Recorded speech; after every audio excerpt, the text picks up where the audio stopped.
भैया कनमा जोगे झुमुका गढ़ा द भैया झुमुका गढ़ा द नवलाठ के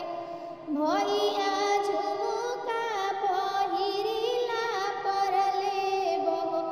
भतीजवा के जन्म में भैया झुमुका पहिरिला परले बीत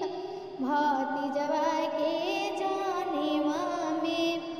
मोहिनी सोनावा से चनिया महंग भइले भैया सोनावा से चनिया मोहिनी सोनावा से चनिया मोहिनी तामावा परल बाया काल छुछहिला परलेला मोहिनी तामावा परल बाया काल छुछहिला